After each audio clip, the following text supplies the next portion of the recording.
when he paid for her coffee after her card was declined. He had no idea she was the Millionaire CEO secretly watching him. It was early morning in the quiet town of Fairgrove, and the scent of roasted beans drifted from a corner cafe where locals gathered before work.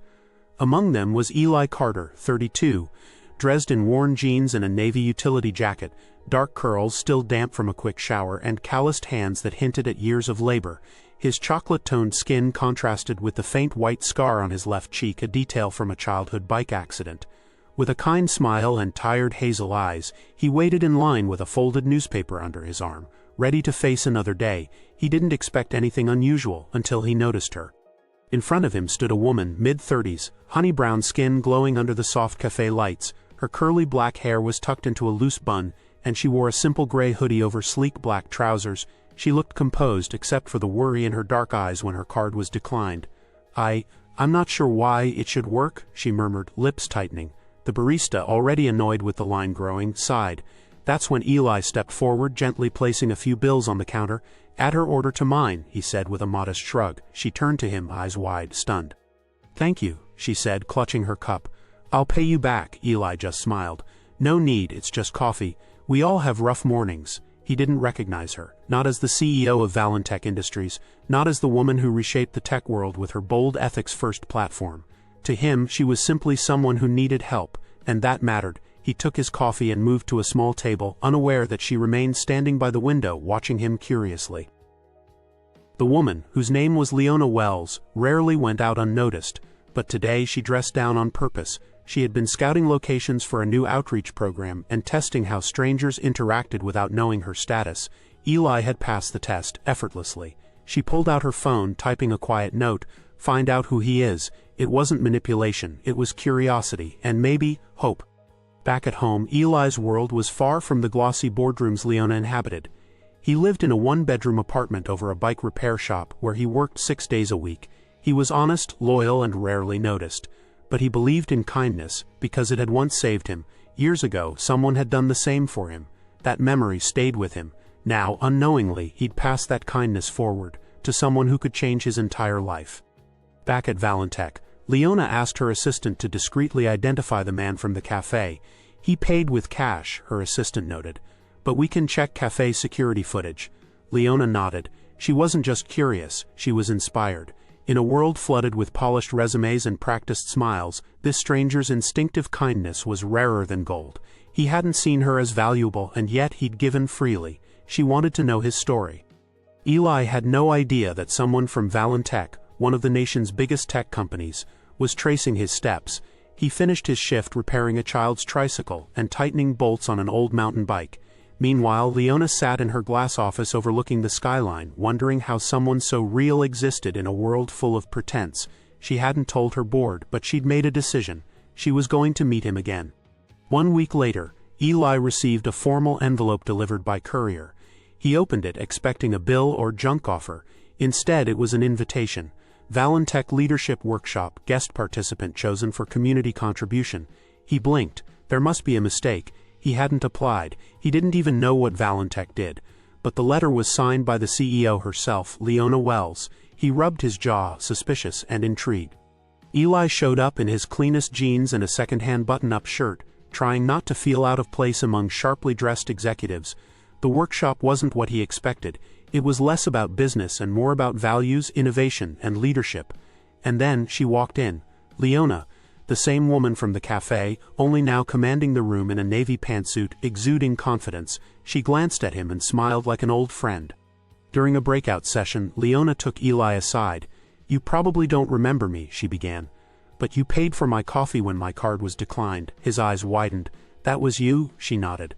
"And I needed that moment more than you know. It reminded me why I started all this." He stared at her, speechless. "You saw me," she said simply. "Not the title, just me, and now I want to know you."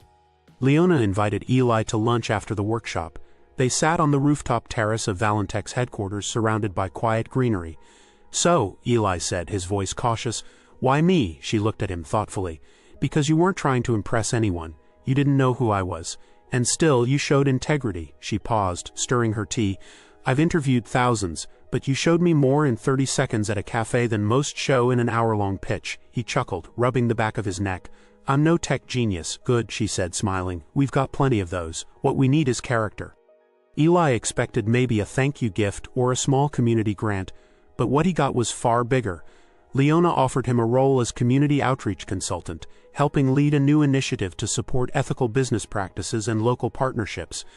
I don't even own a suit, Eli joked, half nervous. Leona leaned in. Then we'll make sure you get one, but only if you promise not to lose what made you special in the first place. For the first time in a long while, Eli felt seen. Leona's team was skeptical at first. A bike mechanic in the executive building, but slowly Eli began to transform the culture. He asked questions no one had dared ask. He spoke to the janitors like equals. He noticed the interns. He brought human connection back to a place obsessed with metrics. We forgot what real leadership looked like, Leona told her board. He reminded us, and we do well to listen, the board agreed. The CEO's judgment had never let them down before. After hours, Leona and Eli began spending more time together. Not in boardrooms, but in quieter moments. She told him about the pressures of being a female CEO in a male-dominated world. He spoke of his mother, a nurse who worked double shifts to raise him. She taught me to do good without expecting anything back, he said one night. Leona smiled. Sounds like she taught you better leadership than half the business schools I've seen. Their laughter softened into something deeper. Weeks later, Leona asked Eli to meet her at the same cafe. Remember this place, she asked. I do, he said, grinning. Still the best coffee in town. She handed him a small gift bag. Inside was a wallet. I noticed yours was falling apart, she teased. But open it. Tucked inside was a company badge with his name, and his new title, Director of Community Ethics. He looked up, stunned. You're serious, she nodded. We're building something together. At Valentech's next press event, reporters expected the usual product updates. Instead, Leona shared Eli's story, how one act of kindness had reshaped her company's values. Photos of the cafe moment appeared on screen alongside Eli's smiling face. We're redefining leadership, she said. It's not just about vision, it's about values. The story went viral, not because it was flashy, but because it was real. People everywhere were moved. Eli started receiving letters, some from strangers who'd seen the video, others from students and young professionals. You made me believe I matter, one wrote. Another said, you remind me that kindness isn't weakness. Eli, once invisible in his daily life, had become a symbol of the quiet power of decency. He didn't let it go to his head. I'm still just the guy who bought someone a coffee, he'd say. But Leona would whisper, you're much more than that. One evening, as they watched the city skyline from the company balcony, Leona turned to Eli. Have you ever wondered what this all means? You and me, Eli nodded. Every day, she took a breath. We've built something incredible. But what if we built something more? He reached for her hand, steady, warm. You're not just the CEO who gave me a job, you're the woman who gave me hope. And in that quiet moment their hearts finally aligned. Months passed. Under their joint leadership, Valentech launched a nationwide kindness campaign, funding small acts of generosity and rewarding those who went unnoticed. The cafe where it all began now bore a plaque on the wall. One coffee, one moment, one future changed. Eli still visited every week, same order, same seat. Sometimes he came alone. Other times Leona joined him, but no matter the day he always left a tip with a smile. Just in case someone else needs a little help today, he'd say. They never meant to make headlines, but their story did more than that. It sparked a movement. Universities studied it, leadership coaches taught it, people shared it. But beyond all that, it reminded the world of one truth. Status may impress, but kindness endures. Eli and Leona proved that real success isn't measured in profits or power, but in the courage to care, especially when no one's watching. If this story made you believe in kindness again, don't forget to hit subscribe. More true-to-life stories are coming, stories that remind us we're all just one moment away from changing someone's world.